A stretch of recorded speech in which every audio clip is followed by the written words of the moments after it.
All right, welcome back to episode 13 of the Rules of Nerdquisition.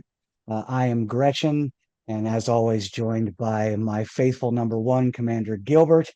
How are you, Gilbert? What's new in your sector? Oh, I'm doing well. So everything everything's quiet. Quiet. That's Little good to hot, hear. little A little hot, hot. It's little hot here hot, but it's too. quiet. So, you know, it it it, it is what it is.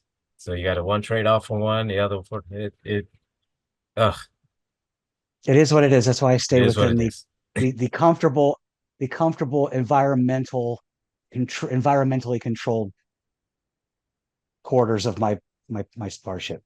So whatever. There's a fancy way of saying I'm in the air conditioning and I ain't going outside. Yeah, It same is here. it is so And muggy outside. But so it's like today we're reviewing The Conscience of the King. We're back to our regularly scheduled program. We thought we might have another guest today. Didn't work out, but that's okay. but We'll that's all continue right. to we'll continue to do what we do. I'm still excited about last week's episode, having Chris Hunter on the show. That was super cool. What a great guy. What just fun Oh yeah, conversation with him. it is. So for anybody out there, don't worry. We'll have more guests to come in. We'll get We them. have And, and more guests to come and thanks again, Chris, for coming on the show. That was fantastic. in. Yes, Chris Adam. But Thanks you for said stopping it. by. You said it. We've got a Moida mystery on our hands today. So yes, it's a Moida mystery. We thought the classical who done it. Who done it? Dun dun dun. This episode has some interesting facts about it. Arnold Noss plays oh gosh, what's the character's name? Anton Karidian. Also Kodos the Conqueror. He did pass away in 1989. The actor Arnold Moss did. And then this episode also marks the second and final appearance of Lieutenant Riley, who, if you will remember, was singing Irish folk tunes in engineering as the Yes. Enterprise spun towards its demise over Psi 2000. Oh, Lieutenant Riley. Oh, Lieutenant Lieutenant Riley. And also, Riley. although it's only in order of production, this is the final appearance of Grace Lee Whitney as Yeoman Rand. She had been notified just before the filming of this episode that she had indeed been fired and would not reprise her role as Yeoman Rand until Star Trek: The Motion Picture, where she was in she was the transporter tech that beamed up the doomed the new Vulcan science officer, and whoever the other person was that like melted on the transporter pad. So Oh, that was Yeoman Rand. Yeoman Rand. And I think she doesn't get much of an appearance in this episode other than to give Lenore, who is um, Kodos slash Anton's daughter, give her like a dirty look, like kind of like blondes That's fighting. Like, sort of like a passing by sight. Who are you? The evil eye. The space evil eye. so unbeknownst to our heroes, we've been diverted. The Enterprise has been diverted to pick up a group of Shakespearean actors from the planet Q. Do not mistake it for the homeworld of the Q that we know they live in the Q continuum, not on the planet Q, but you know, it is what it is. That's the theme of Right. today. It is what it is. I It think is. And so we start they're out they're looking for with like a synthetic new food source or something. yeah. So what they find out is that they were on their way to one place and then they get a call saying, hey, a scientist saying that also turns out to be one of Kirk's old friends. And we find out how they're old friends. Saying, hey, I've got this new food supply that'll pretty much feed everybody all across the galaxy. So of course, naturally, what's Kirk gonna do? Hey, let's check this out. Let's check it out. So Sounds like a noble mission. absolutely. So hey, gonna feed the whole galaxy. Nobody's gonna go hungry. Fantastic. So we open up and then we see Kirk sitting there with his friend watching a play. And then his friend, as the play is done, his friend takes it back and then they have a discussion. And then his friend is convinced that Karidian, Anton Karidian, is Kodos. Kodos the Executioner. The Executioner that killed over 4,000 people. Yes, when he ordered half of the population of Earth colony Tarsus IV to be executed, and there were only nine survivors of those 4,000, and Kirk is one of them, as well as Leighton. So they are both. So they're both under close watch. I should say that's a good way to say it. Under close watch. Yeah, Kirk isn't entirely convinced right off the Yeah, it's bat because not he believes yeah. Kodos to be dead, but you know he's still gonna look into it and see because maybe there's Yeah, of some. course. Because all right, he seems super convinced that this is Kodos. This Anton Karidian, that is Kodos. He is 99.9% sure. Doesn't know 100% because he wants to actually talk to him first.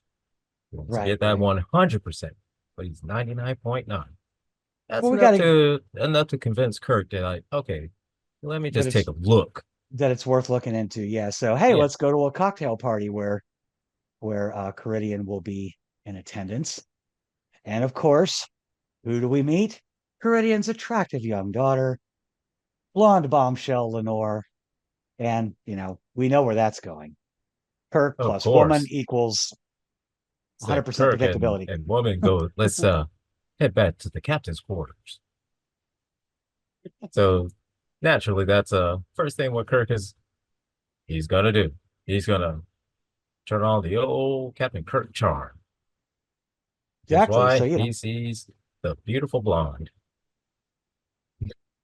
and of course, he's got to get his little one-on-one time to see if he can get a little action with her. So, let's take a walk in the desert and Of course. see Of what's going course, on. then Just see if we can get to know each other a little bit better. But of course, romance has to be spoiled.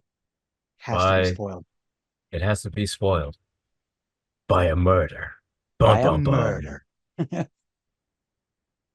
And we By a find out that murder. Kirk's friend, what Dr. Leighton, Dr. Leighton, has been moited in a classic whodunit. he's dead, Jim. Even though McCoy didn't say that, but Said no. McCoy wasn't there, but still. But he's dead. He's dead. He said, but yeah, he was most definitely dead.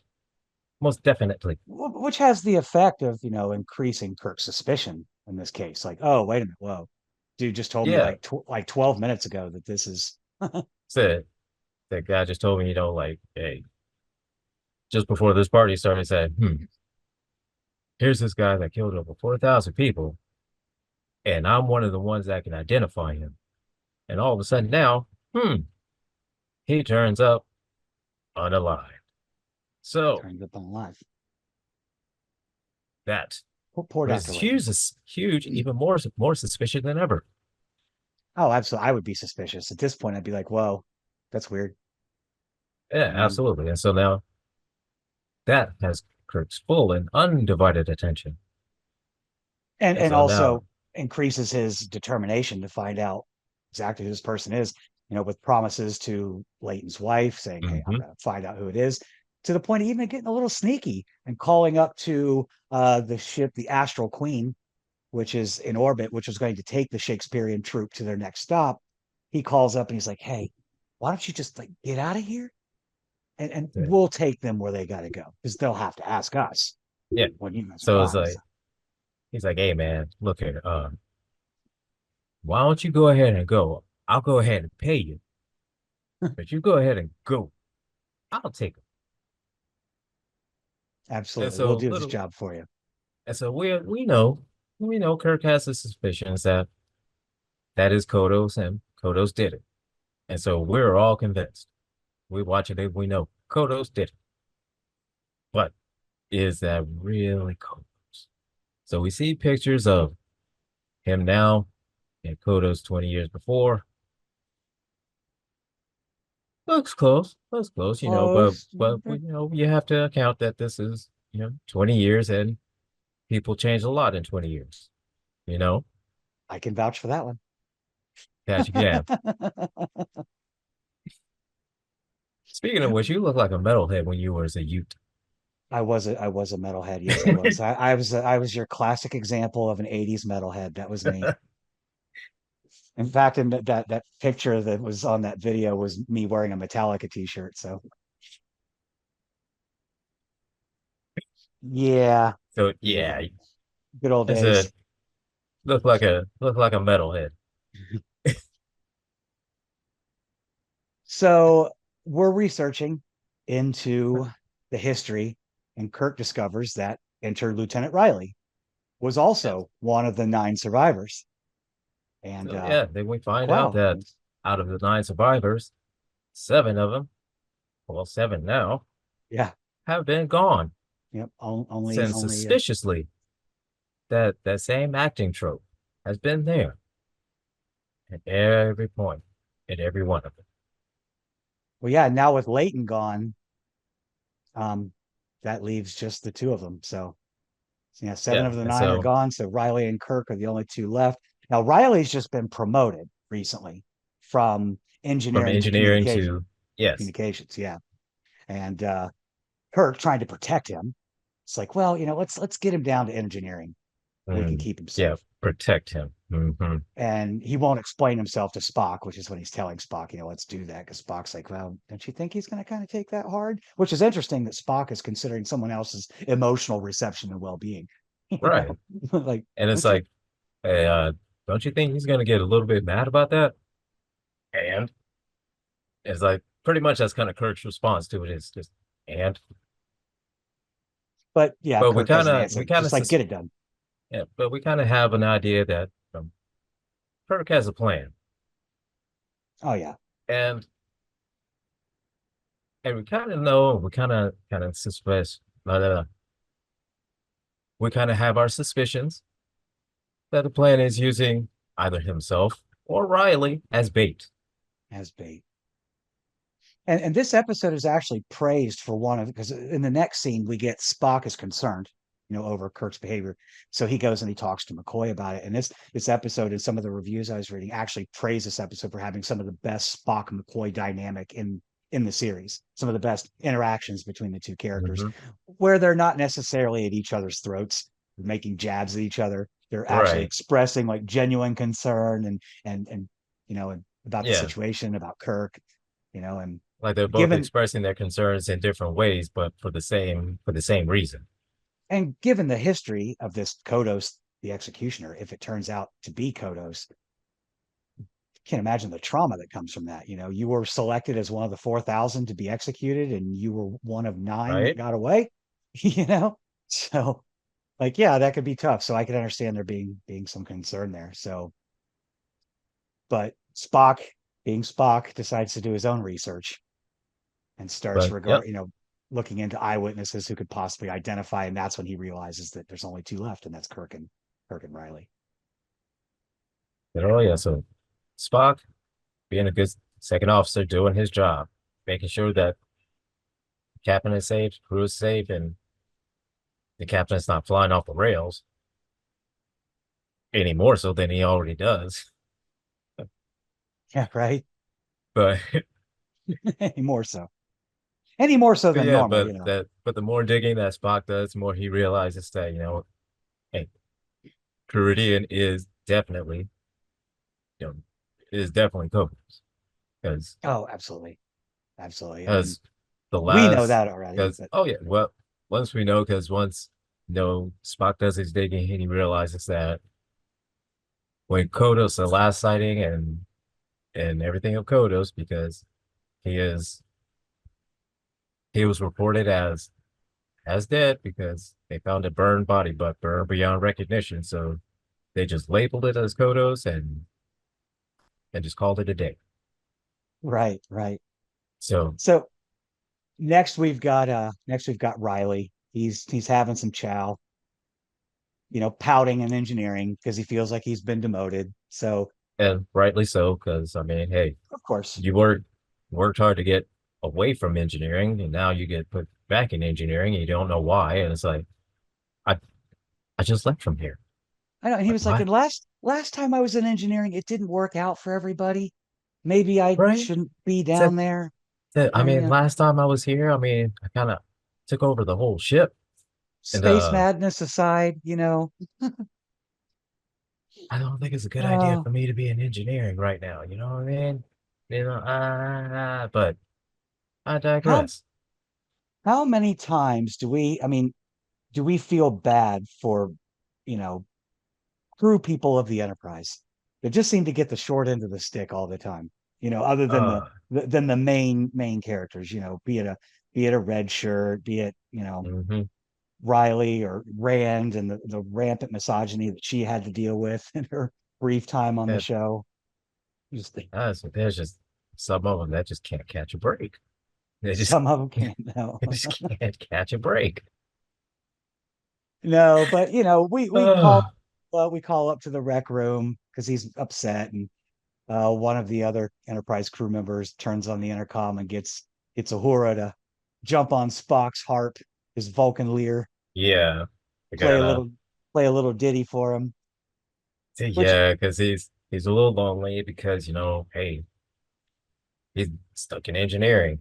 like So, and we're out in deep space. I don't have any planets for us to spiral down towards. So, yeah, right. He has nothing to look at except you know a panel and an engine. That's all he has to look at. Doesn't you know, have I anybody there to talk to or anything like that. So he's a little lonely. right. I get it. I get it. I'll, You're came from a spot where there were people there. You had stuff to look at, people to talk to, and you're doing great. You're thriving. You're doing great. And now you're back where you came from, and you're miserable. and he's miserable. All his friends are having fun in the rec room, and he's stuck on duty by himself in the So just pit of engineering. Now, and what I then find interesting about this is, while Uhura is singing, and they always did give Nichelle Nichols the opportunity to sing, several times on the show because she was a yes, singer by trade before that. However, this has always kind of tickled me a bit. In Star Trek Five, The Final Frontier, when Uhura does the little like dancing number in the desert to uh-huh, distract the people, yep. they actually had her when they recorded that scene. They had her singing it, but then they dubbed over her with some other woman's voice. Ah, I was like, why did you do that? What? Come on, man. and Because really, especially, I mean, yeah, a I mean, lot like, especially she can sing and she can sing, beautifully. oh, she had pipes. She had pipes, Yeah, absolutely. absolutely. And so, And and to say that, all they most of and a lot of the times in the original episode, that was just it. She was eye candy. In some ways, kind of tokenized in a way, I think, for being a black woman, even though it was an important role. But she didn't yeah. do as much during this series. She was so much more involved in the movies, and some of my favorite scenes of hers come in the actual Oh films. yeah. But Oh yeah, but absolutely, absolutely, totally agree. Yeah. like Rand, she was just something pretty to look at. So, not to say that I have any problems with her contributions to Star Trek. She was fantastic, and she always tells the story about how it was Martin Luther King who convinced her to stay Yes, on the show. because of it's such an important role. Yeah, of the visibility that she was getting as a black woman, an officer no less, in a And command position. well, not only just in a command position, but in a sci-fi show, In a because sci-fi show. up until then, sci-fi had always been just cisgender white men. Cisgender Period. white men. Yep. Yep. Up until then, it had been that's all. Yeah, I know. And so what changed is actually was Nichelle Nichols and George Takei. Yep. Absolutely. Absolutely. So yeah. Grace Lee Whitney still got the short end of the stick, though. Sorry, Oh sorry, yeah, Rand. absolutely. I know. Yeah. She Rest in peace, yeah. ma'am. But rest in But I'm peace. sorry, But but yeah, you definitely got you got the short end of the stick. And all so right. while the Enterprise is still there, sort of investigating everything, and then they told the other other people to go, and so he's bringing everybody on board.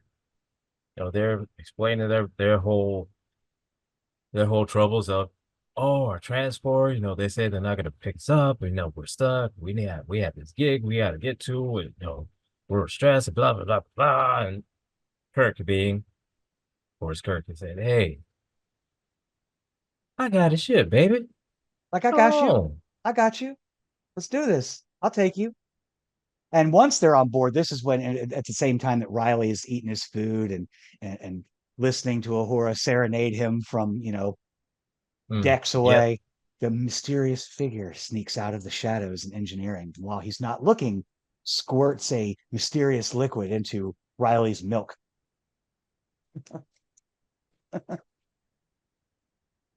Yeah, so you're thinking it's like, whoa, what did she swear? Was it bleach? Was it, what was it? We don't know.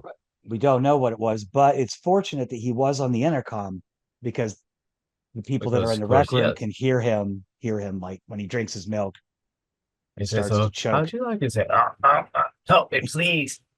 Right, right. Which So they would have rush down been, there and it would have been really awkward if, she was still staying, still, singing. And he said, help me, and nobody could hear. It would have been pretty awkward.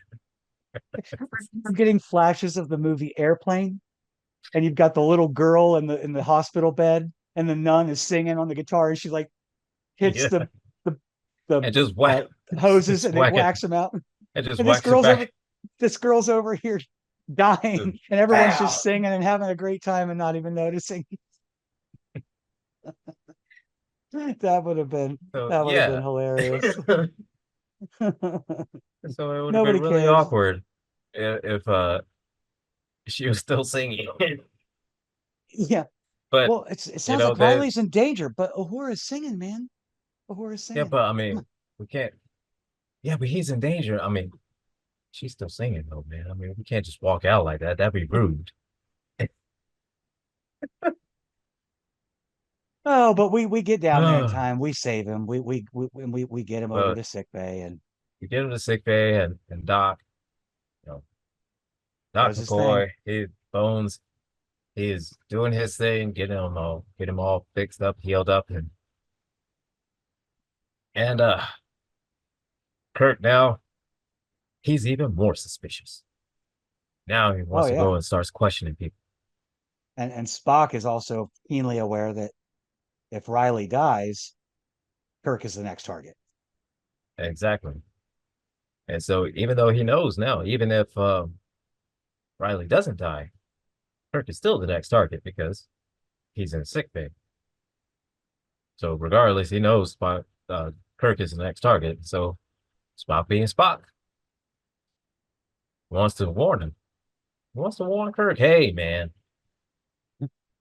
Kodos is trying to kill you. Right.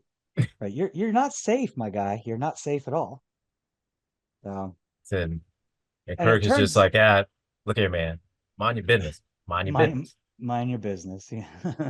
What I think is funny too is that and it's this sort of hints that maybe the killer is an amateur, because it turns out that the poison that was squirted into Riley's drink was one of the Enterprise's engine lubricants.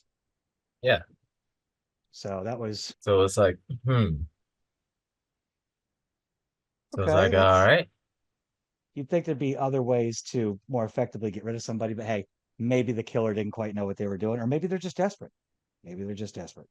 So, Or maybe so. Maybe this thought once were to do, and instead they just needed two. Or but you saw Spock one is will do. certain at this. But Spock is certain at this point. He's certain. He fully Said Spock believes. is 100% sure. Kodos did it, and he's trying to come. He's coming for you. Yeah. So So, they're having a conversation about it when we hear this humming noise in Kirk's quarters, and and we're like, "Where's the what's humming? that? What What is the humming?" And then it sounds like a phaser is overloading. laser on Oh no! overload? Yep. Or they're in the corridor because it isn't it stuck like in the glass No, behind the wall. it was in Kirk's quarters, but it was stuck in an event. Oh, an event. Okay, yeah. Because Yeah, there's another episode where someone sticks one like behind the klaxon light in the corridors. That's I'll have to look into that one. I get things confused Yeah. sometimes. But I'm blonde. That's my excuse. I'm sticking to it.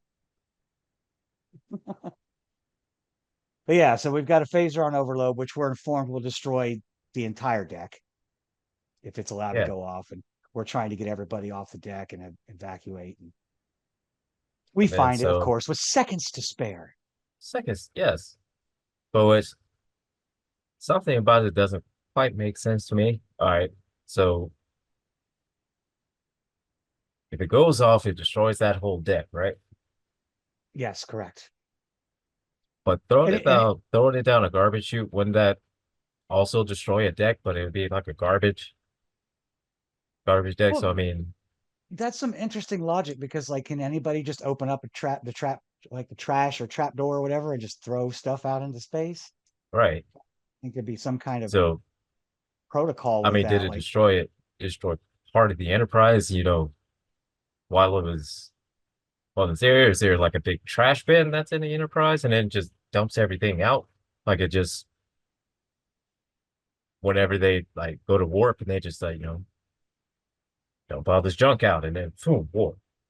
right, like a laundry chute, you just Yeah. toss it in, it just slides right out the ship, and no So I harm mean, done. I mean, Because how like if far? you I throw mean, it down there, then wouldn't it also destroy part of the ship? But I mean, but I don't know design. I don't know design layout of the Enterprise because well, yeah. I've never been in space. My question is though, one, is the ship at warp? If so, would the object? I mean, first of all, how far can it really get away from the ship? And if they were in warp within a warp bubble, wouldn't the phaser be traveling at the same speed as the ship within the warp bubble? So it wouldn't Well, if they drop necessarily. it, then well, if it's dropped and then if it's like an emergency thing where it's dropped out of the Enterprise while it's moving, then Interest, it may for a while, keep up, but then momentum, it'll stop and then boom. But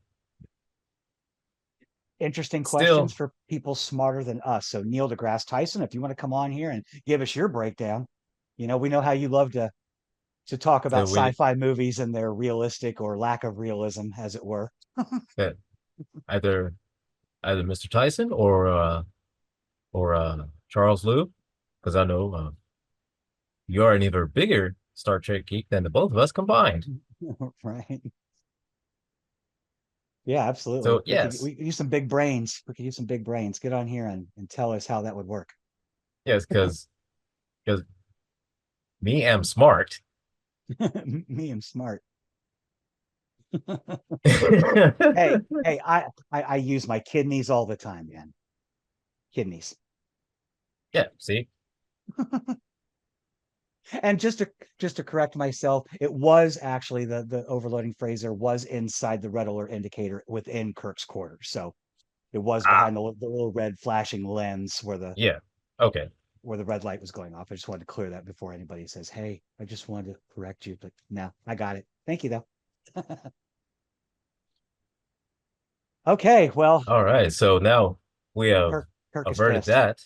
Kirk is We've pissed. averted that, yes. And so now Kirk is Kirk's on the offense now. Yep, yep. That's one thing you don't want is Kirk on the offense. You don't want Kirk on the offense. No, because you could say or think whatever you want about Kirk, but when Kirk wants to get you, oh yeah, he's gonna get you without a I shadow of a doubt. I was of the firm belief that Kirk was the most strategic of all Star Trek captains until Cisco came along. Cisco is a Yeah, I believe it. Yeah, brilliant, definitely. brilliant captain, brilliant commander, and has some of the best episodes in all of Star Trek under his belt. So Yeah, I mean, can't wait to get to Deep Space Nine. the Jim Hadar founders. I mean, come on, come on. Yeah, that was some Considered of to the be best. That was some of the best storylines in Star Trek. Yeah, considered to be one of the darkest and also, I guess, controversial episodes is the one where Cisco's doing the captain's log and he's talking about how him and Garrick tricked the Romulans into joining the war. Yeah. and someone actually lost their life over that plot. And he does this big heartfelt confession on his log, and then at the very end deletes it. He goes about his day. Like, I got the Romulans on my side now, so whatever. Yeah, I'm good. I'm good. Yeah, I'm not worried about that. So yeah, Kirk needs to. He feels it's time to So, confront Karidian, and so ask some he questions. walks Just right up in the Karidian's court and said, you Kodos, hey, look here, man. Is your name Kodos? You Kodos, aren't you?" is you or isn't you? In which And Kodos answers, said, "At one point in time, maybe I might have been known as Kodos. Do you think I'm Kodos? Maybe I am. And if I was, then maybe I was put into a hole in a difficult spot where I had to. And I was, you know what? it's like, And it's it's like, come on, man. Come on, any man. any politician's go-to response. That Ex- was Excuse me, Congresswoman, do you support this policy? Yes or no? Well, you see, what I believe, that's not what we asked. We asked yes or no. the, Well, you see, what I believe, that's not what we asked. We asked yes or no. the yes or no. And they Well, see, never there are answer plenty yes or of no. us. If I were to believe something like that, then it would be, you know what I mean? It's like he went through this whole spiel of saying is that essentially it's like, yes, I'm Kodo, so yeah, I did it, but this is why I did it. And trying to basically paint himself out to be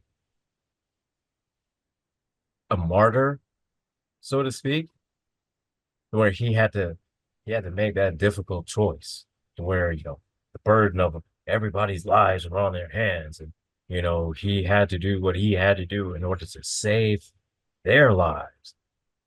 And he does give a very brilliant speech when Kirk is sort of interrogating him, and he says, "Hey, I want you to just read this for me," Yeah. and because they want to do a voice comparison, and Kirk And then notes that's that, what he like, kind "Hey, of dude, you didn't even look at the text, man. You just said, you just did it." Like, it's like, I'm an actor. So I just need to glance at him and I know it. It's like, and then And then, Riley's overhearing conversations in sickbay that Karidian is Kodos.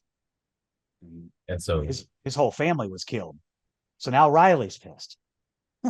So, and so, no, Riley now gets it. It's like, oh, that's why I was in engineering.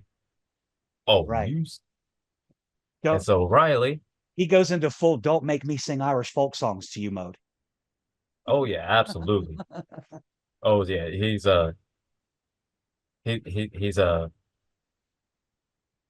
about to have the rest of Kodos' family be there a lot of flower bringing and slow singing. And it's funny that even after the voice comparison, Kirk is still a little like, It's like maybe it's close, a but man's life is on the line here. Like, Kirk, come on, dude. Everybody and their mother knows it's Kodos now. everybody knows it's Kodos. Even Everybody. Kodos said he was Kodos, but you know, he said it in a way that, if I were, and he confessed without saying, yeah, I did it. But he said, if he were, then this would be his mindset. A Hmm. rare moment of speculation for Kirk, who is known for shoot first, hump every woman he meets with reckless abandon from whatever species, Right. to impulsive decisions led Just by for him emotion, to kind of but be like, overly maybe, cautious to the point of not where, sure. like, come on, man. Just like way too cautious, like way more cautious than Kurt ought to be and what he's been known for. Like, this is the same man that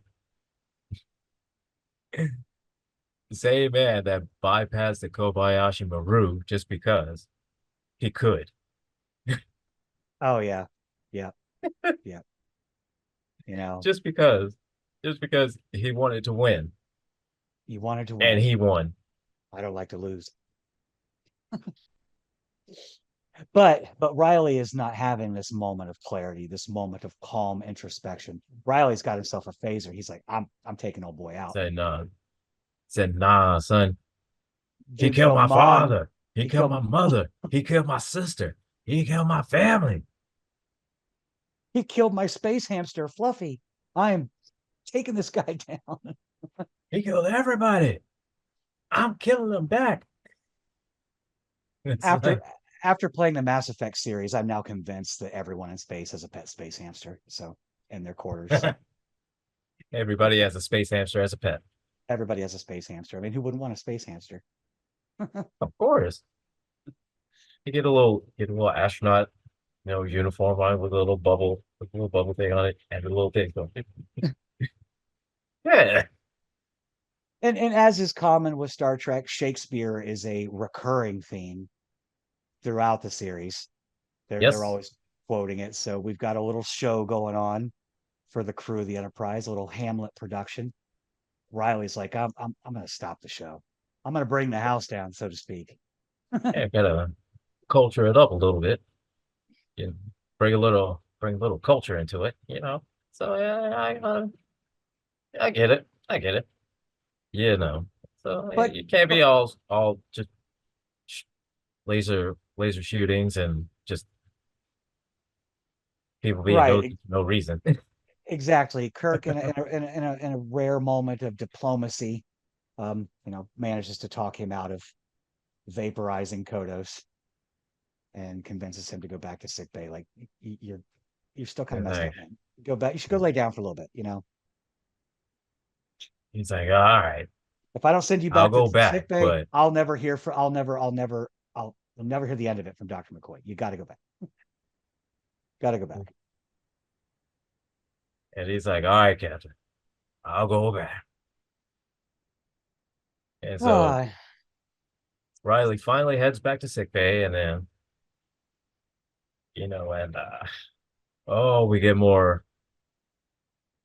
Then no, from after he talks with Kodos, then he talks with Lenore again because he's Kirk is hiding backstage and he's overhearing a conversation with mhm, Karidian and his daughter Lenore, and that's when we're starting to see trying to see, we're getting yeah, a confirmation that he is Kodos and that the people, the survivors, the 7 of 9 so far. Oh, that's weird. 7 of 9. 709. The 7 of 9 survivors. That it was Lenore that was killing them. And she Yeah, admits this yes. to Karidian slash Kodos. And then we And find out because she confesses is and she did it to protect him. And yep. so now it delves into a She's like, whole after the show, I'm gonna get them other two. I'm gonna after make the it show, I'm gonna soon make it 9 for 9 I'll knock those two out and then you'll be free. and we'll be free. Nobody will know who you are. But Karidian or Kodos at this point, we just call him Kodos, he's in shock. He's just like, oh, not only does he have more blood on his hands, but his Yeah, now daughter that he sought to protect, who has because she always has known blood who he on her was. hands because And of all the blood on his hands. exactly. And while she's trying to save him, she's really just kind of painting Making herself or everything soiling worse. herself and making everything worse. Yep. And he's starting to realize that he can't get away with it. And of course, that's when ye old Kirk steps out from behind the curtain, the man behind the curtain, as so to speak, and confronts them both. Yeah, And so then she Lenore gives this crazy, just absolutely she, unhinged speech of just how oh, much she just adores and just admires her father. And it's almost like to a point where you clearly see that there's that something, some kind of obsession, some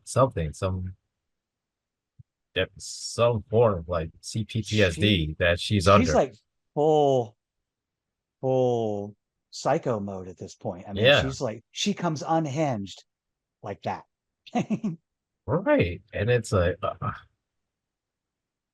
you would think if it wasn't her daughter, then it would be like some crazy fan or some crazy actress that he was sleeping with, just from Right. how she was acting instead of just being his daughter, and she was just enamored with him. Hmm.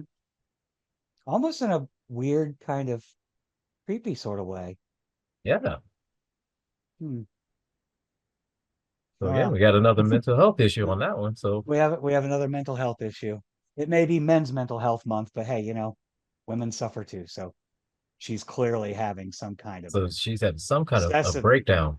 obsessive compulsion towards Kodos, this I don't know, intense adoration of him. I don't know why, but then again, we live in a culture too where people praise. How many times do people watch all these documentaries about serial killers and stuff? It's like they have a Yeah, man. fascination with Yeah. murderers and killers and stuff like that. So maybe that's just what it And was. so But so I guess that's I don't know, because just like you said with documentaries and everything that we've seen today, is that you see the same kind of almost the same kind of obsession, yep, just just with the just not only just humans with are serial killers, just with this whatever in general. Yeah. humans are weird. Yes, Humans are weird. agreed. Definitely agreed.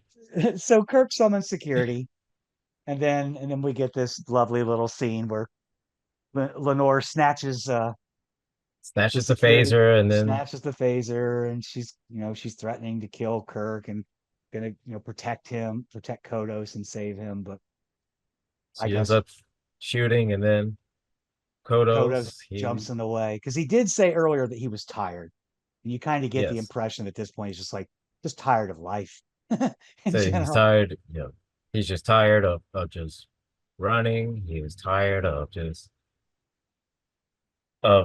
his past catching up with him. He's just tired. Just tired. And to a And now point, I guess you can see that, he either wanted to either A, be caught, or B, just to die, because he was just tired. He was just tired of just tired. And and so that when was he and jumps in that, front, he jumps in front of the phaser, then it's like, that phrase, get it. you need some sleep. I'll sleep when I'm dead. Well, Kodos, sweet dreams. Yeah. So when Kodos finds out that she is the one that did all of those killings, then you see the shock that's on his face. And then he kind of realizes that he truly did believe, when he killed all those 4,000 people, he truly did believe that he wasn't killing them. He was saving the other 4,000. The other 4,000. Yeah. But, a lot of the times killers of that magnitude believe that they're in their right, you know, Yeah. some kind of just homicidal narcissism that they can do no wrong and that they're justified in their Yeah. actions. Or somehow that this is such a difficult decision, and this is the only way, and this, and that everybody should kind of feel sorry for them because they have such a burden, because there was no way that they could, with the food and supplies and everything that they had, it wasn't enough for the 8,000 plus people there, but there was enough 4,000. But then by the time that more supplies came in, it was a little too late. But Kodos did what Kodos did, and Kodos found out. And Lenore loses her ever loving mind when she suddenly realizes that she's responsible for her own father's death. And yeah, And she's being led away. She's crying at first, but then she's laughing, and it's like, yeah, and then you're almost scarier than your dad was. And we right, know what he did. and the only thing that she was just so obsessed with was just him getting up on stage and acting. Mhm. And she was like, okay, well, Well, We'll talk and everything, Kirk. Just let him finish the play. Let him finish the play. Let him finish the play. It's like, yeah, nah, we can't do that. look at life imitating art in this case, where we have a narcissistic, dangerous person who has done plenty of horrible, horrible things in his life, but yet a certain group of people adore him. Love They him. cultishly follow him and So, care nothing about what he's done. yeah, no, we'll Is do anything for him. do anything for him, anything. So we've now realized that MAGA followers are Lenore. Lenore is a metaphor for Yes. the MAGA movement. So that and, is, you and can see clearly that is just how obsessive and unhinged that they are. And it's just, is instead of that's how they in, are. instead of a real life Kodos the Executioner, we just get Don the Grifter.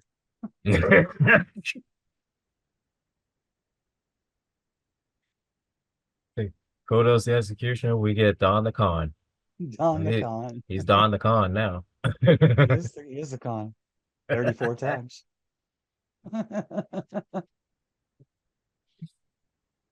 But that's okay. We can make fun of Trump because anybody who would get upset with that is just gonna be like, oh, Star Trek's so woke. It's always been woke. We've said that before. Get over yourself. You were never a Star Trek Yeah, fan if you didn't realize that from the very beginning. pretty much, So yes. so yeah, So yeah, and Kodos is Lenore, dead. she gets carted away and gets thrown into the brig, and McCoy promises that she'll get the best of care. She'll get the of best of care, course, and they're going to drop off the actors at their next stop. And Lenore has this idea in her head that her dad's not really dead. She's and he's just asleep. just envisioning him performing. Like, wow, And it's yeah, like, yeah, yeah. It's like, oh, she crazy, crazy. Like, oh, she crazy for real, for real. yeah. Like, it's that is what you call a classic obsession. Just obsessed with him acting. And it's almost like to a point she had convinced herself that Kodos was a part that he played. That he wasn't the real person, right? Yeah, Right. he And was that just an actor playing a character. that Karidian was Anton Karidian was who he really was, and that Kodos was just a part that he played. And all those 4,000 plus victims, oh, that was just collateral.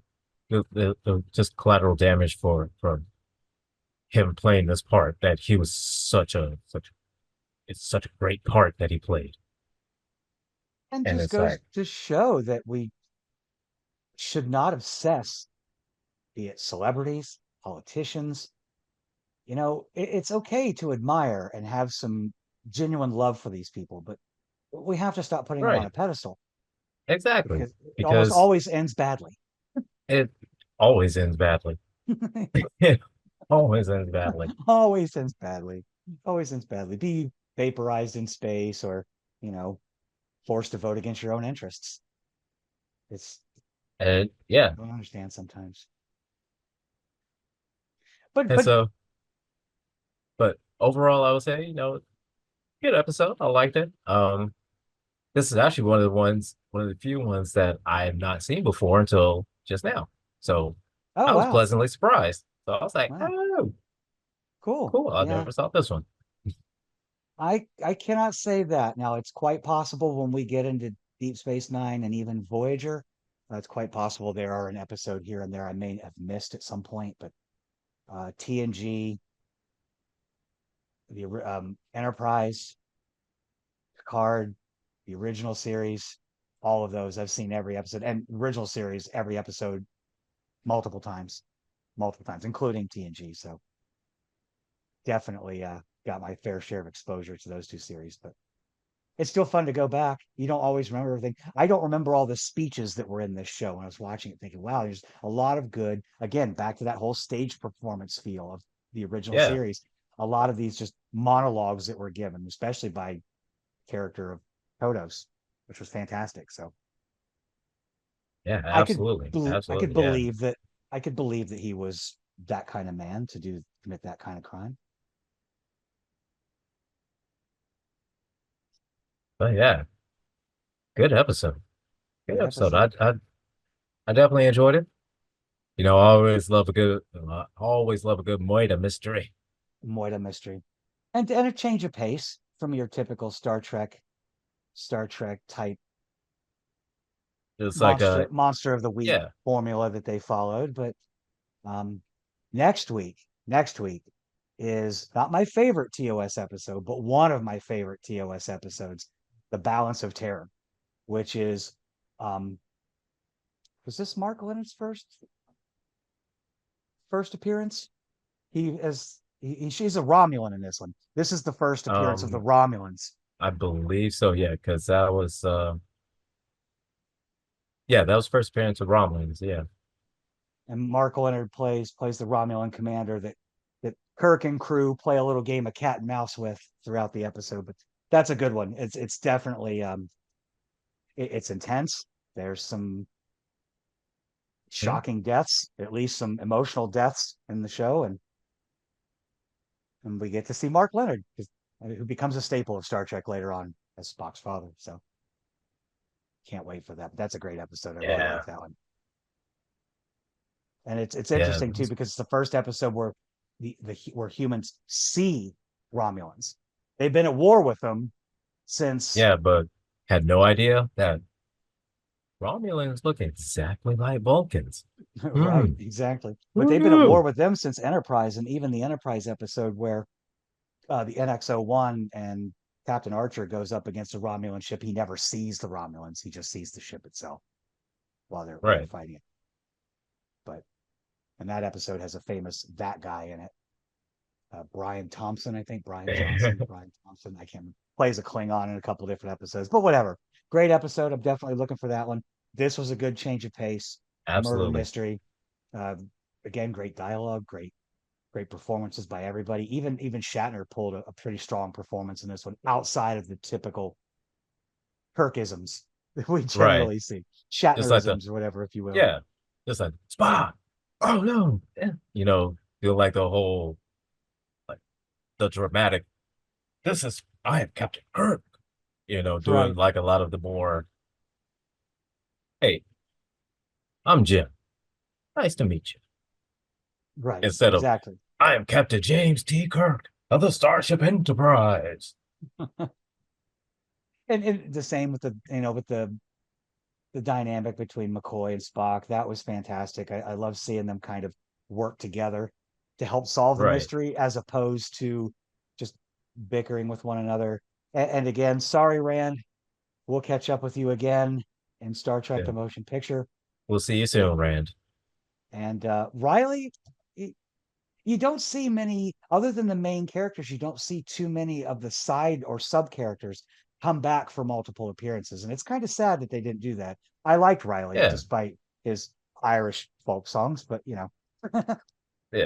And it was I also like the and it was also a nice kind of change of pace as well, like with some of the episodes that were focused on side characters, you yep, know, and I say it was cool change of pace because we always see the classic, you know, on the bridge, and we see, you know, the commands. Like I mean, even with Kirk and Spock, and then in Next Gen with Picard and Riker. But it'd be a great change of pace, you know, to see something that's happening, what's going on in engineering, or what's happening in uh 10 forward, or what's happening, you know, in Forks, or what's happening, you know, in the holodeck. right. And so yeah, We I got to always like see episodes like that. absolutely, and we got to see more recurring roles with side characters, like when we got to Next Gen. Like I guess I would argue, and some people might agree with this. Barclay ended up becoming a major character, not just in TNG, but also in Voyager, but really had few Yeah. appearances, maybe a handful of appearances. Yeah, And but he was quite arguably one of the fan favorites. Oh yeah, I And love it's Barclay. just, Barclay was great. yeah, just maybe had a handful of appearances throughout, next gen to what, like Voyager. DS9? He was Voyager, in. yeah. He wasn't in DH9. He was in Voyager though, and because he was partially responsible for getting Voyager home, at least opening communication Yeah. with them through the Hmm. micro wormholes and stuff like that. So yeah, he's a great character. There's a lot of recurring characters, and then some, we get you get the one offs. Some of them just come and go. I like the episode of Star Trek: Next Generation, the game that had uh, was it Ashley Judd who Oh, yes, yeah, played yeah. Robin Leffler, Wesley's kind of Hmm. love interest. And she only had the one Just had episode, but the one-off character, but yeah, that was really great. That was a great episode. Yeah. no, that was a great one. But we'll have plenty more time to talk about all of those going forward. Plenty of episodes to go. I cannot believe we're only 13 episodes in, which is like, yes, that's awesome. We got 13 episodes in, but Yeah. only 13 out of this season, which has 76, 77 episodes. And then we get into the big three, well, after the animated series, because that's got 3 seasons. So I mean, Yeah. So we got we all we we almost got might be able to do plenty of content. We got we might plenty. we might be able to do like 2 episodes a piece of the animated series if we Oh wanted yeah, to, at least.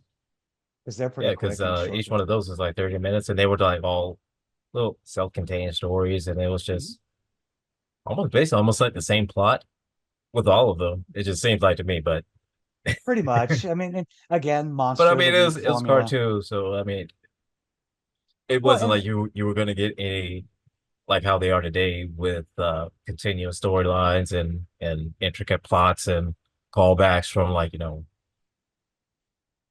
I still way think past episodes, story stuff like that. Yeah. production, the story production and writing was still as good as any Star Trek TOS episode. And it was one of my favorite cartoons growing up. I liked it better than some of the other goofier ones that I would watch, but Yeah, it's definitely. still fun. And they still had to still had to fall into that kind of, nothing can happen to the main characters. Any universe changing events have to be completely reversed or solved by the end of the episode. Like if you're going to Right. be a Star Trek writer, you have to fix everything and set it back to the way it was Yeah, before the start of because the episode. otherwise, I mean, yeah, we can't have that And I because don't that's too much know. stuff to remember. I'd have to look into it. I don't know. Is Star Trek the animated series considered canon? I say It's probably because I mean, why not?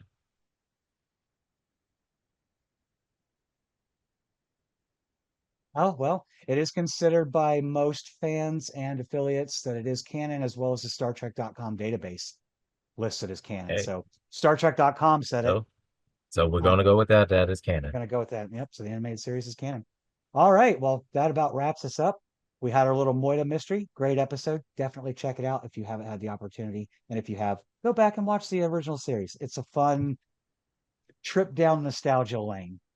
Yes, I absolutely, absolutely. definitely one of the better episodes in the series. Great performances by everybody all around. And that's all I have to say about that. Commander Gilbert, set a course for home and take us there. Engage. Absolutely. So this was a great show, great episode. Always love it. Always love talking to you. Always love hanging out with everybody here. So everybody remember, keep your triple spade and neuter. Live long and prosper. Thanks for stopping by. Take care. Live long and prosper.